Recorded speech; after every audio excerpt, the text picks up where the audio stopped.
Oke, konjungsi antar kalimat ini, gunakan kata hubung untuk menggabungkan satu kalimat dengan kalimat yang lainnya ya. Jadi pada konjungsi antar kalimat ini menggunakan kata hubung ya, menghubungkan satu kalimat dengan kalimat lainnya. Jadi antar kalimat ya. Kalau yang tadi adalah dalam satu klausa ya, dalam satu kalimat. Kalau ini adalah dalam dalam antar kalimat ya, kalimat yang satu dengan kalimat yang lainnya. Oke, biasanya konjungsi tersebut dipakai untuk menunjukkan adanya perbedaan arti. Ya, konjungsi antar kalimat dapat diletakkan pada bagian awal kalimat. Namun, ya, konjungsi juga bisa diletakkan setelah tanda titik, tanda tanya, ataupun setelah tanda seru ya. Untuk lebih jelasnya lagi seperti apa, oke, Ibu akan jelaskan dalam bentuk contoh ya nanti ya. Ini ada makna yang terdapat dalam konjungsi antar kalimat ya. Makna akibat ya, atau konsekuensi dengan demikian atau akibatnya. Ini adalah jenis konjungsinya ya, contoh-contoh konjungsinya. Lalu yang menggunakan makna keadaan atau sesungguhnya, sebenarnya, bahwasanya, sesungguhnya ya. Lalu makna keadaan sebelumnya, malahan, bahkan, tidak hanya itu. Lalu berikutnya makna keadaan sesudahnya, kemudian selanjutnya setelah itu. Makna pertentangan, akan tetapi, sayangnya, namun. Makna kesediaan, biarpun begitu, walaupun demikian, meskipun demikian. Lalu berikutnya adalah makna kebalikannya, sebaliknya, berbeda dengan. Nah, ini adalah jenis-jenis makna yang terdapat dalam konjungsi antar kalimat ya. Jadi nanti ada beberapa konjungsi ya, konjungsi yang digunakan dalam konjungsi antar kalimat. Nah, ini punya makna ya, seperti itu. Oke. Simak baik-baik ya. Selain kedua jenis konjungsi tersebut, ada juga yang dikenal dengan konjungsi antar paragraf ya. Oke, kalau tadi konjungsi antar klausa, antar kalimat ya. Di kalimat yang satu dengan kalimat yang lainnya. Nah, dan ini adalah konjungsi antar paragraf ya. Apa saja pengertian dari konjungsi antar paragraf? Konjungsi antar paragraf adalah konjungsi yang digunakan untuk menggabungkan paragraf yang satu dengan paragraf yang lainnya ya. Jadi lebih detailnya lagi seperti ini ya. Konjungsi antar paragraf adalah konjungsi yang menghubungkan paragraf yang satu dengan yang lainnya. Biasanya konjungsi ini berada di awal paragraf ya. Oke. Jadi konjungsi antar paragraf ini, jadi konjungsi yang digunakan dalam setiap paragraf ini menghubungkan supaya paragraf yang satu dengan yang lainnya itu bisa saling berkaitan ya, lebih efisien, koheren, dan sistematis ya, seperti itu. Fungsi dari konjungsi antar paragraf ya. Ini ada 5 fungsi dari konjungsi antar paragraf. Yang pertama adalah menghubungkan makna yang disampaikan antar paragraf. Yang kedua adalah menghubungkan dua paragraf yang berkaitan satu dengan yang lainnya. Mempermudah pembaca untuk memahami pesan yang disampaikan di setiap paragraf, membentuk alur cerita yang saling tersambung, memberi petunjuk dari sisi mana saja pembaca harus memahami cerita agar terurut ya. Oke, jadi kalau dipahami lebih detail lagi, sebenarnya konjungsi antar paragraf ini ya, selain dia itu berada di awal paragraf, perlu kalian ketahui, konjungsi paragraf ini harus satu. Maksudnya ini masih berkaitan ya, masih berhubungan. Jadi misalnya kalau yang paragraf yang pertama menceritakan tentang tsunami, maka di paragraf yang kedua juga harus ada tsunami-nya, ketiga juga berhubungan dengan tsunami, keempat juga dan seterusnya berhubungan dengan tsunami. Nggak boleh misalnya di paragraf yang pertama dia menceritakan tsunami, ternyata di paragraf yang keduanya dia menceritakan tentang misalnya tentang banjir atau tentang kebakaran. Ini nggak ada hubungannya ya. Jadi ini yang perlu kalian tegaskan, yang perlu kalian lebih pahami lagi bahwa yang namanya konjungsi antar paragraf ini, paragrafnya ini harus sama ya, harus berhubungan dengan topik yang sama ya, jangan beda-beda ya. Nanti walaupun dihubungkan dengan konjungsi, kalau misalnya topiknya berbeda ya jadi ngaco ya, jadi nggak nyambung ya, jadi gagal paham jadinya ya. Oke. Ciri-ciri konjungsi antar paragraf.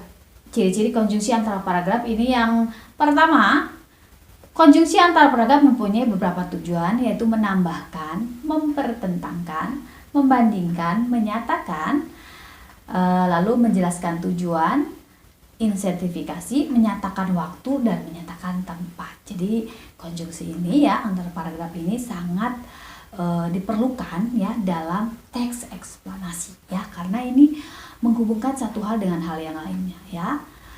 Jadi berhubungan dengan tempat dan waktu dan lain sebagainya. Ini eksplanasi banget ya. Oke.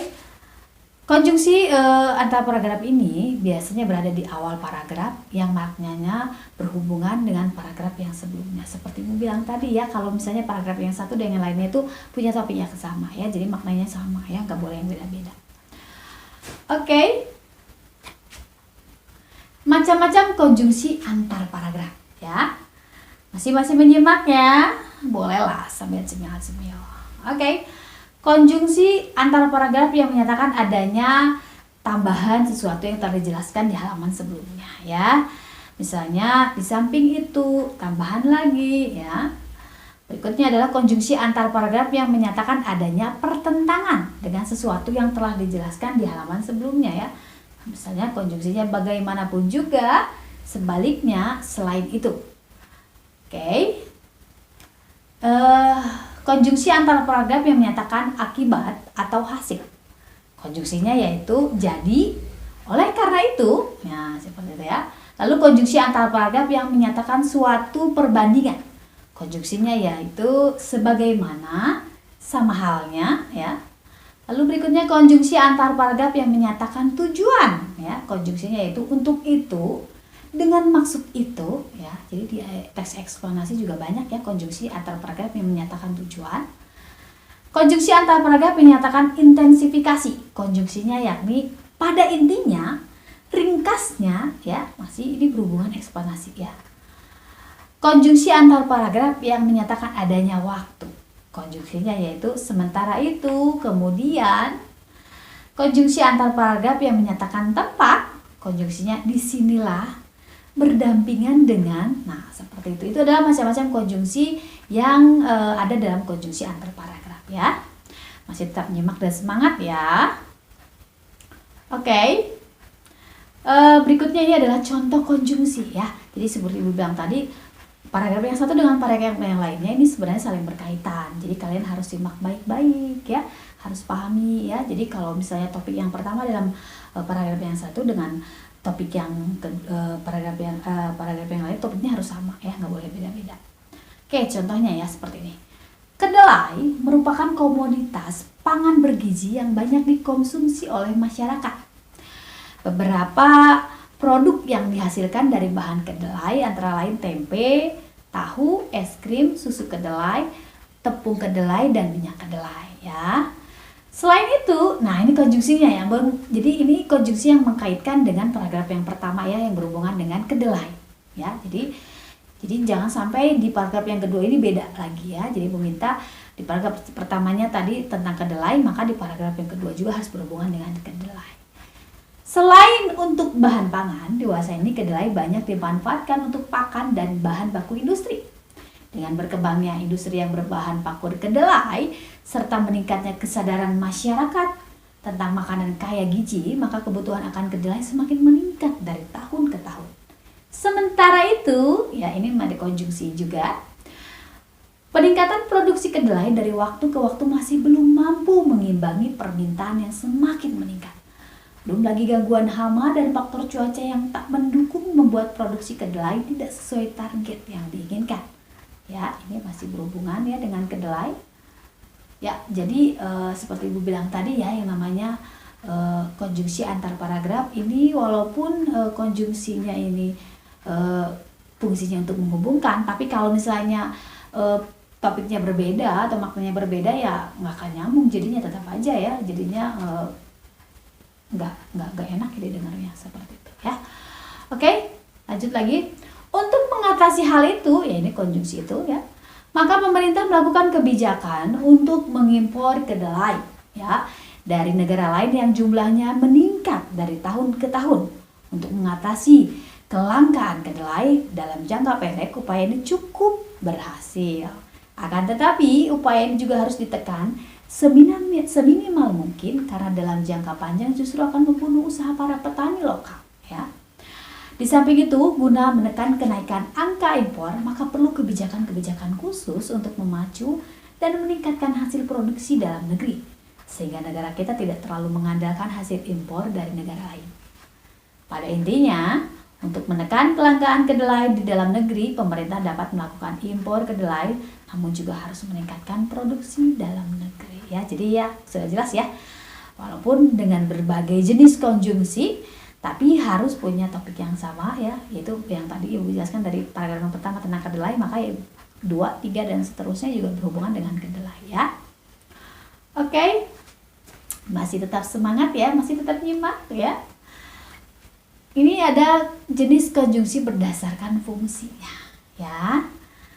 Oke, ditinjau dari segi fungsinya, konjungsi dapat dibagi berdasarkan pengelompokan berikut ini ya. Ada konjungsi adiktif atau konjungsi gabungan, berfungsi untuk menggabungkan kata dengan kata, frasa, klausa, atau kalimat yang kedudukannya setara ya. Contohnya dan, lagi pula, serta. Lalu yang kedua adalah konjungsi pertentangan, menghubungkan dua kalimat sederajat, ingat yang sederajat ya, tetapi mempertentangkan kalimat tersebut ya. Jadi dia sederajat tapi mempertentangkan kalimat tersebut. Biasanya posisi kalimat kedua lebih penting dibanding kalimat yang pertama ya. Contohnya, tetapi sebaliknya, padahal, melainkan, sedangkan, akan tetapi, namun. Oke, masih nyimak ya. Konjungsi yang ketiga, konjungsi disjungtif, konjungsi pilihan ya, yaitu konjungsi yang menghubungkan dua unsur sederajat dengan tujuan memilih salah satu dari dua hal atau lebih ya. Contohnya, maupun, baik titik-titik, baik titik-titik, atau entah titik-titik, entah titik-titik, atau titik-titik, atau ya seperti itu ya. Oke, berikutnya konjungsi situasi. Konjungsi yang menjelaskan perbuatan yang terjadi dalam waktu tertentu. Contohnya, sedang, padahal, sedangkan, sambil. Konjungsi final ya, konjungsi tujuan. Menjelaskan maksud, tujuan, peristiwa atau tindakan. Di teks eksplanasi juga menggunakan konjungsi final ya. Guna, untuk, supaya, agar. Ya. Berikutnya ada konjungsi akibat atau konjungsi konsekutif. Menjelaskan bahwa suatu peristiwa muncul disebabkan peristiwa lainnya. Bagian peristiwa penyebab diletakkan pada bagian induk kalimat, sedangkan bagian anak kalimat menunjukkan akibat ya. Contohnya, sehingga, sampai, akibatnya. Nah, di dalam teks eksplanasi juga ya konjungsi ini dipakai ya. Oke. Berikutnya adalah konjungsi syarat atau konjungsi kondisional. Konjungsi ini menjelaskan jika terjadi suatu hal disebabkan karena adanya syarat-syarat yang terpenuhi. Contohnya, jika, jikalau, apabila, kalau, dan seterusnya ya. Oke, konjungsi perbandingan. Konjungsi ini ya menggabungkan dua hal dengan membandingkannya. Contohnya, sebagai, seakan-akan, seperti, bak, ya, dan lain sebagainya. Berikutnya adalah konjungsi tak bersyarat. Ya, ini konjungsi yang menjelaskan jika terjadi sesuatu hal tidak membutuhkan syarat tertentu. Ya, contohnya, walaupun, meskipun, biarpun, kendatipun, sekalipun, ya, dan sebagainya ya. Yang ke-10 adalah konjungsi penjelas atau konjungsi penetap. Ya, ini adalah konjungsi yang menghubungkan bagian kalimat terdahulu ya dengan rinciannya bahwa. Oke, berikutnya adalah konjungsi urutan. Konjungsi yang menyatakan urutan suatu hal, contohnya mula-mula, lalu, kemudian. Oke ya, masih tetap semangat ya. Oke, semangat. Oke, berikutnya konjungsi pembenaran atau konjungsi konsesif ya. Ini adalah konjungsi yang menghubungkan dua hal dengan cara membenarkan atau mengakui suatu hal pada induk kalimat ya. Di sisi lain, konjungsi ini juga menolak hal yang lainnya pada anak kalimat ya. Jadi walaupun, meskipun, biar, sungguh pun, biarpun, kedati pun, dan sekalipun. Ya. Yang ke-13 konjungsi penegas atau konjungsi intensifikasi. Ya. Ini menegaskan maupun meringkas kalimat yang sebelumnya sudah disebutkan.